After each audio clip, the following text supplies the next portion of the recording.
Trust Wallet, pero I highly suggest gamit kayo ng Cefal Wallet.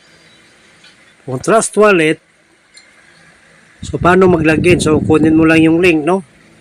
Tapos i-click mo lang yung discover. Tapos sa taas i-paste yung link.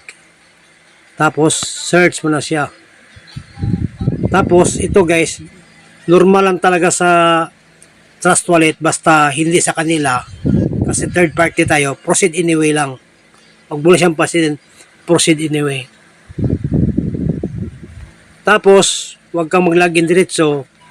So dito ka sa pinakagilid, ditong part na ito, yung gilid, basta pinakagilid, i-touch mo lang siya, lalabas yung apat na ganito. I-click mo lang yung Ethereum, palitan natin ang OPBNB. So click mo lang siya, tapos OPBNB nandito na, i-click mo lang din. Tapos i-click ulit dito pa rin sa gilid, tapos desktop mode. Pero doon sa Cefal Wallet walang ganyan, no? Tapos login na siya, login. Ganun lang siya guys, login. So ganun na siya.